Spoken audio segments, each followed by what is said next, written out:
Olá, muito boa noite. Quinta-feira, 27 de janeiro, acesse portalguará.com e fique por dentro das nossas informações. Por mais 90 dias, governadores vão fixar o congelamento do ICMS sobre o combustível em combate ao aumento praticado pela Petrobras. Tribunal de Contas do Estado avalia portais da transparência dos municípios. Governo do Maranhão entrega restaurante popular a São José de Ribamar. Chuva intensa na capital, gerando prejuízos a moradores do residencial Piancó. E prepare-se, vem aí o Festival Maranhão Sabores. Quem ganha são os restaurantes e clientes. Tudo isso e muito mais agora, no Jornal da Guará.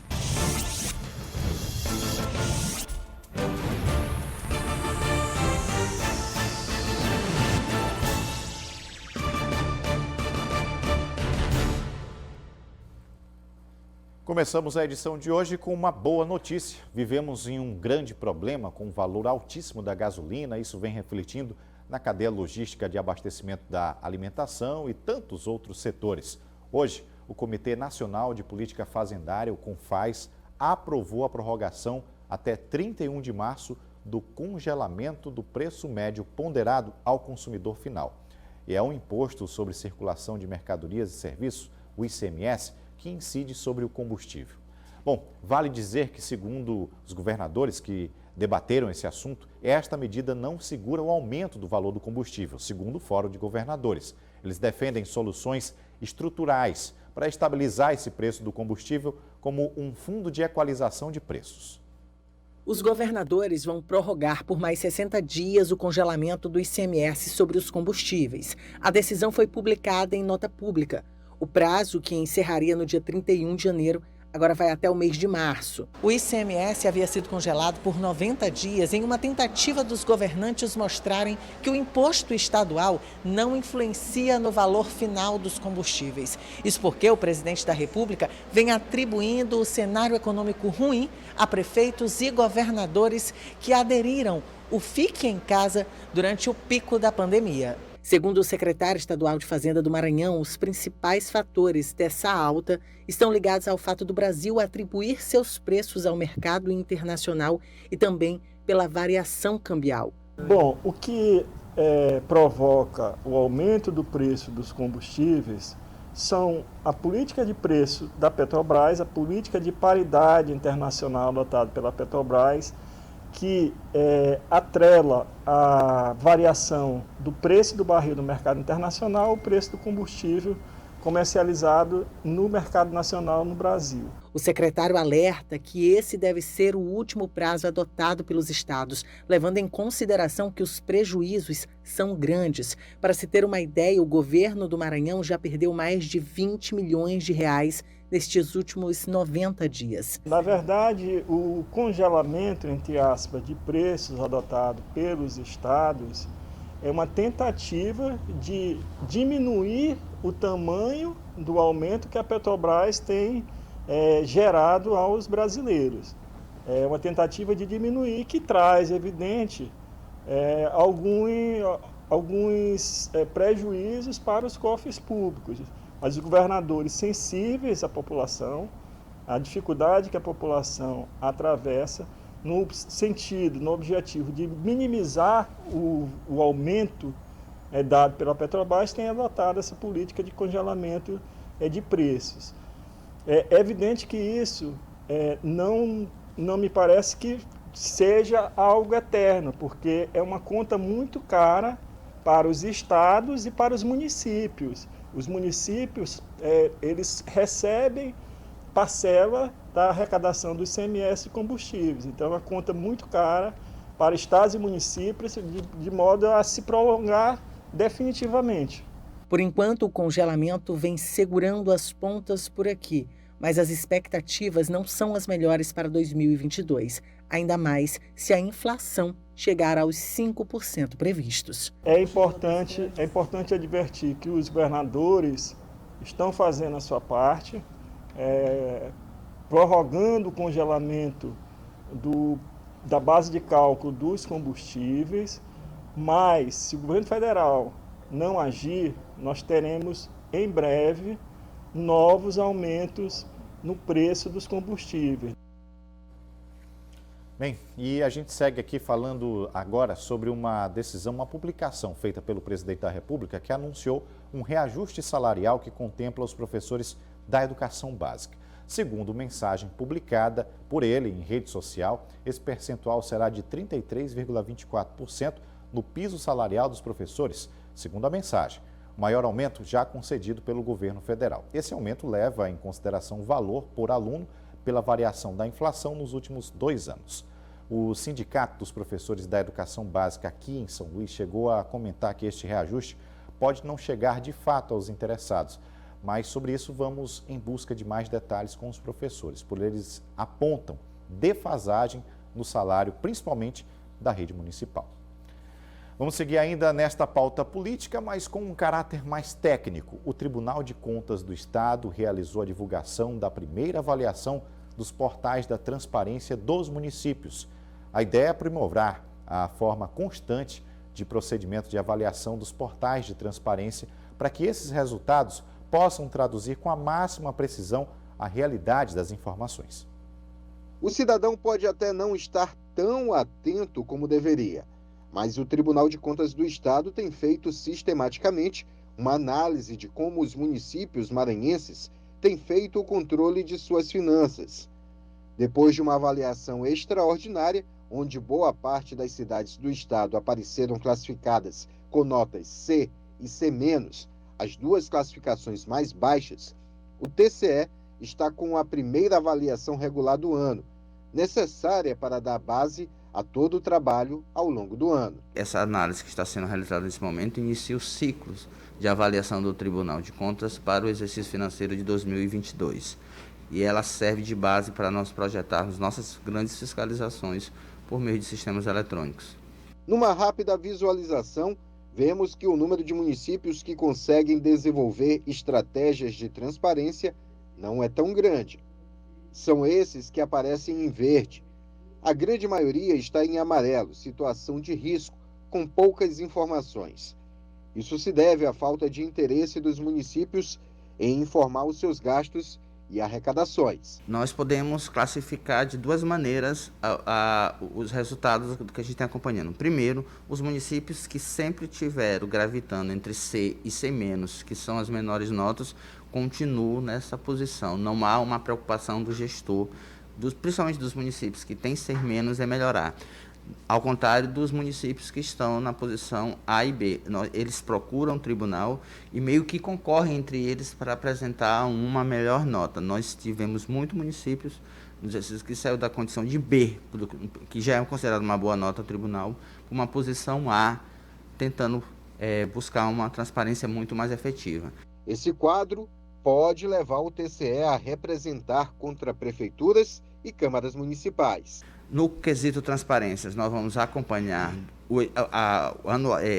durante esse exercício a melhora, não só no conceito, mas na posição do ranking, assim como buscar medidas de efetivação de controle, já representando, apontando problemas e produzindo relatórios para os órgãos de controle atuem para que a transparência seja algo efetivo no Maranhão. Bem, e hoje o governo do estado do Maranhão realizou mais uma entrega do restaurante popular na cidade de São José de Ribamar. Este será aí o primeiro, na verdade serão mais 2 restaurantes que estão em construção e serão entregues. Outras entregas também foram realizadas. São José de Ribamar recebeu hoje do governo do estado a unidade número 68 do restaurante popular, equipamento que vai proporcionar ao cidadão de baixa renda possa ter acesso a uma alimentação balanceada, de qualidade e com acompanhamento nutricional, ao preço de R$1 no almoço e jantar. O estado, que já possui a maior rede de restaurantes públicos do país, trabalha para chegar a 100 unidades nos próximos meses. Nós estamos numa crise muito grande em âmbito nacional. Essa crise tem a dimensão da inflação, os preços subindo muito. Mesmo as pessoas que podem pagar, têm no restaurante um benefício, porque ela vai economizar dinheiro com alimentação, com gás, com material de limpeza, e com isso vai poder destinar esse recurso para outra finalidade. Isso ajuda também o comércio da cidade. O prefeito Julinho esteve comigo, disse que tinha esse excelente espaço aqui, nós fizemos a parceria e resolvemos implementar juntos, além desse restaurante, mais 2. De modo que já mês que vem, no mês de março, Ribamar, que vai passar a contar com 3 restaurantes populares. Além da entrega do restaurante, o governador reforçou que outras 2 unidades, em breve, estarão sendo entregues na cidade. O espaço inaugurado vai ofertar 750 refeições, sendo 500 almoços e 250 jantares. Foram entregues também 246 cartões Minha Casa Melhor, edição de Natal, que concede R$ 600 para pessoas de baixa renda adquirirem eletrodomésticos, móveis, utensílios do lar ou gás de cozinha, e 16 conjuntos esportivos, com bolas, uniformes, totalizando mais de 3 mil itens para o fortalecimento das práticas esportivas. O governador, junto com a prefeitura, lógico, ele é o maior parceiro, nós estamos fazendo essa entrega hoje, que é salutar para o povo de São José Ribamar. Tenho certeza que toda a população está satisfeita com a entrega desse restaurante, que é um caso essencial para a população. Vamos às movimentações do cenário político, articulações, muita conversa entre esses políticos, costurando já as eleições de 2022. Marcos Saldanha com a gente. Boa noite, Saldanha. Boa noite, Hugo. Bom, temos aqui, vamos começar pelo PSDB, né? Possivelmente Carlos Brandão saindo desse partido, já existe gente que foi até o Diretório Nacional já para negociar, o Wellington do Curso, a ex-deputada Andréa Murá, que fazia tempo que não aparecia, né? Está no cenário de volta? Pois é, parece que sim, Hugo, né? E vem para uma eleição majoritária, será que virá mesmo? Olha, se isso acontecer, é muito bom para o deputado Wellington do Curso, que fica com um partido, é um grande partido na mão, e busca agora um nome para ser candidato a governador ou governadora, já que ele mesmo busca de fato a sua reeleição. Esse é o projeto do deputado Wellington do Curso. A gente lembra que na última eleição ele já teve uma margem muito pequena de voto, ele foi eleito ali já no limite e agora ele precisa aumentar isso. Por isso, um palanque do PSDB no Estado seria importante para dar fôlego para ele. Por outro lado, a ex-deputada Andréa Murá não tem nada a perder, está sem mandato, não coloca nada em risco, talvez não tenha interesse e teria dificuldade para tentar um cargo de deputada, e aí se ela busca exatamente essa movimentação aí como uma pré-candidata ao governo, pode fazer volume não só para eleger deputados, como no futuro até tentar pensar se seu nome posto na batalha valeria a pena, mas para uma próxima eleição, não necessariamente para essa, né? Bom, e tem mais movimentação, viu, Sim. Hugo? A questão do PSDB não fica só aí, é que na questão da federação partidária, o PSDB deve fazer a federação junto com Cidadania. Aí é que está um problema. Alguém sai perdendo. Pois é, exatamente isso. Vamos imaginar que o PSDB, então, de fato, acerte uma candidatura própria. Pode ser Andréa Murá ou pode ser outro nome, né? Aí, a Cidadania, você tem a Elisiane Gama. Como ficaria a Elisiane Gama, que já declarou apoio ao senador Roberto Rocha, mas teria que ter no seu palanque, porque a federação, ela vale na questão nacional, mas também vale no campo estadual. Então, a Elisiane teria que, no palanque, compor com Andréa Murá, por exemplo, ou outro nome que o PSDB lance. Ou seja, nem Carlos Brandão, nem o Everton Rocha, e sim Andréa Murá. Então, essa é só uma das questões que a senadora Elisiane Gama está numa situação extremamente delicada e teria lidar com essa questão. Por falar em questão delicada, o Everton Rocha foi até São Paulo. Uma semana depois do governador Flávio Dino ter feito a reunião com o presidente Lula, ele também foi, conversou com ele, disse que voltou muito animado, mas não disse o que foi acordado nessa reunião. Inclusive, nas redes sociais, chegou a brincar, a fazer mistério com o que está fazendo, com o que aconteceu. A questão é o seguinte, o PT faria aliança com o PDT? Essa seria a aliança para ter palanque? Ou o Lula aceitaria ter 2 palanques? No caso, o palanque do Everton Rocha, aqui no Maranhão, do PDT, tanto para o Lula quanto para o Ciro Gomes. Será que foi isso que o Lula aceitou? A gente não sabe. A grande questão é que é cada vez menos provável que o PT, de fato, caminhe com o Everton Rocha nessa candidatura, principalmente no movimento que o vice-governador Brandão está fazendo para o PSB. E a federação partidária ela está bem encaminhada, a maioria dos partidários são do PT na federação, já envolve outros partidos como PV, PCdoB. O PCdoB, inclusive, esses dias agora, anunciou que está fechado nessa aliança aliança e que não tem dúvida, e que vai junto aí por pelo menos 4 anos. Ou seja, a grande dúvida, a grande interrogação que fica agora, Hugo, é exatamente essa. O que acontece com o Everton Rocha? Se o PT não fechar com o PDT, essa aliança no Brasil e aqui no estado do Maranhão, o Everton Rocha vai desistir da sua candidatura, porque aí ele não só não terá o apoio de Flávio Dino, o que provavelmente já aconteceria, como agora também não poderá contar com o apoio do ex-presidente Lula. Ou seja, sem essas duas bases partidárias sólidas, esse foguete ele ainda decola?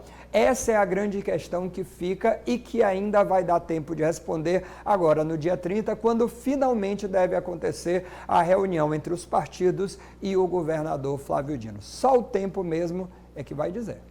O final de semana está bem aguardado para essa reunião, né? Obrigado, Saldani. Uma ótima noite para você. Para nós todos. Vamos seguindo, o Jornal Aguará segue para o intervalo. Na volta, vamos falar sobre a chuva que fez estrago e o final de semana que vai ser de muita água.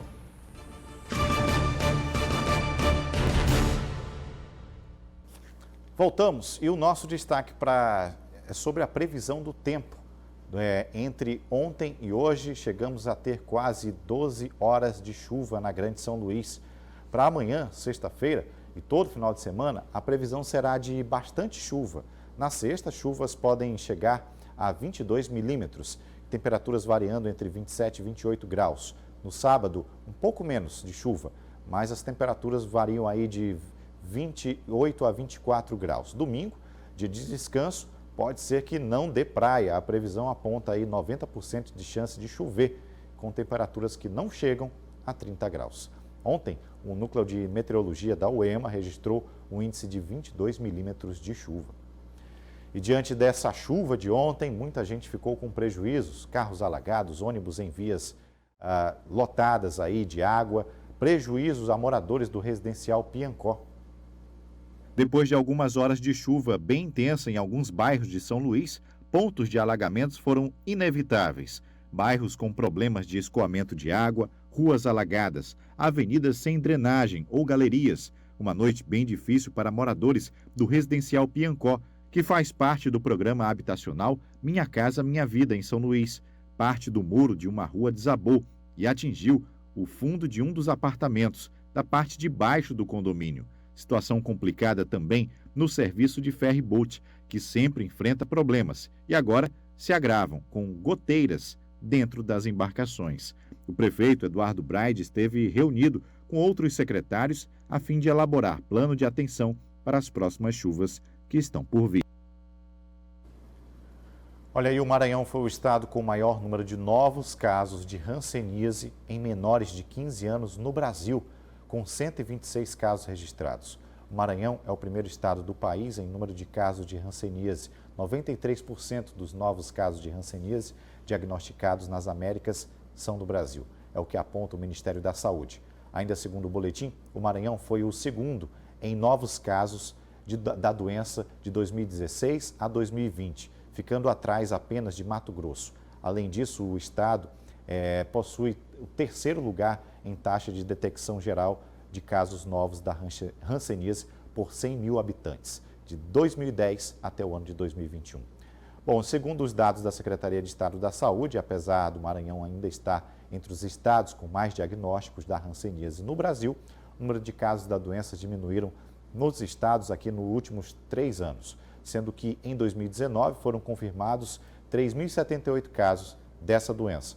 Em 2020, o número de casos caiu para 1.869 ocorrências. Em 2021, foram notificados 1.824 casos. E já que falamos de saúde, vale o aviso sobre a vacinação contra o coronavírus para crianças de 5 a 11 anos. A Prefeitura de São Luís anunciou amanhã, sexta-feira, que é a data da repescagem para quem ainda não se vacinou nesta campanha com a vacina da Pfizer. Basta procurar um dos 6 pontos de vacinação levando os documentos da criança. Lembrando que o domingo os centros de imunização não estarão funcionando. Vamos para o intervalo? Na volta o assunto é o Festival de Sabores que vai acontecer aqui. Eu volto já.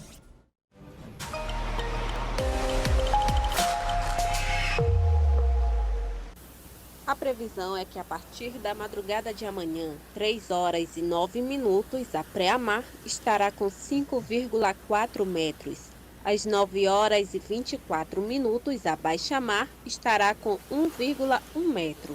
Às 15 horas e 32 minutos, a pré-mar estará medindo 5,6 metros. E às 22 horas e 2 minutos, a baixa-mar estará com 0,7 centímetros. Voltamos e para falar de festival, concurso para eleger melhor comida e o melhor atendimento. A ideia da Secretaria de Indústria e Comércio, que tem como foco fomentar a retomada do setor nesse período de crise. A concorrência vai melhorar o serviço e quem ganha somos nós, os clientes. O festival gastronômico terá formato de uma competição dinâmica com participação popular do júri. O Festival Maranhão Sabores vem com o intuito de atualizar o mapa da gastronomia maranhense e também de incentivar o segmento que tanto sofreu com a pandemia. Olha, nós tivemos aí nos últimos anos muita dificuldade no setor de eventos e também dificuldade no setor de bares, restaurantes e lanchonetes. Para o setor de eventos, a gente tem aguardado alguma sinalização do governo federal e também feito o possível. Para o setor de bares, fizemos o ano passado um auxílio e esse ano, a forma que nós encontramos de ajudar esse segmento é, em parceria com a cerveja Heineken, promover a gastronomia maranhense. Podem participar bares, restaurantes, lanchonetes e similares. Serão avaliados pratos, petiscos, sanduíches e massas feitos especialmente para o festival. A proposta é que todos os inscritos participem com receitas originais, exclusivas, que busquem usar os melhores ingredientes da cultura maranhense. Lembrando que o atendimento também será um critério avaliado. A intenção primeiro é popularizar. Então, a gente, com essa quantidade de dias, a gente quer que mais pessoas possam estar conhecendo os participantes, conhecendo quem concorre em cada categoria. A inscrição é de graça e poderá ser feita até o dia 9 de fevereiro. Após a fase de inscrições, acompanhe o site, visite os estabelecimentos participantes, deguste dos pratos e faça a sua escolha. A votação será entre os dias 8 e 13 de março. Então você vai ter muito tempo para aproveitar as delícias da nossa terra. Olha, já que falamos em negócios, a FIEMA tem números positivos sobre a produção industrial. 2021 terminou com um saldo positivo para a indústria maranhense. Mesmo após 6 meses de queda, o índice da produção industrial local fechou o mês de dezembro em 35,6 pontos. Houve um crescimento de 8,4 pontos, segundo a sondagem industrial do Maranhão, pesquisa elaborada pela Federação das Indústrias do Estado do Maranhão, a FIEMA, em parceria com a Confederação Nacional da Indústria. Mesmo assim, o número ainda está abaixo do indicador considerado ideal, que é de 50 pontos. É isso, a gente teve uma recuperação pequena na indústria, mas aí está abaixo ainda da linha de divisória de 50 pontos que a gente chama, que é aquilo que separa o desejado daquilo que não se deseja, né? Então, ficamos ainda abaixo dos 50 pontos. É um respiro para a atividade industrial, mas ainda está abaixo daquilo que é desejado para o setor como um todo. O gargalo para um crescimento mais volumoso está na indústria da construção civil, que diminuiu muito o ritmo da aceleração. Já o aumento de produção foi influenciado pelas médias e grandes indústrias, que aumentaram 20,20 pontos, elevando o indicador para 33,3 pontos. Estão neste quadro as indústrias de utilidade pública, como fornecedoras de energia, telefonia e internet, e de alimentação, uma indústria que não tem como parar, nem mesmo em períodos de crise. No conjunto, como um todo, a indústria teve um saldo positivo, porque alterna altas e baixas, né? E principalmente nesse período pandêmico, se comparado com 2020, que passou a ser um ano atípico por conta da crise mais alta, os saldos ainda foram positivos. Nós conseguimos recuperar, no conjunto como um todo, a atividade produtiva industrial. Os números positivos estão diretamente ligados a outros dados positivos. A geração de emprego. Melhorou na indústria de transformação como um todo, mas principalmente no setor da construção, que se recuperou bastante, ainda está recuperando, está num processo de recuperação ao longo desse tempo, porque o baque da indústria de construção foi muito grande, mas a indústria, apesar de toda a dificuldade conjuntural, ainda conseguiu gerar mais de 8 mil empregos. Bom, essas foram as nossas informações. Boa noite, até amanhã.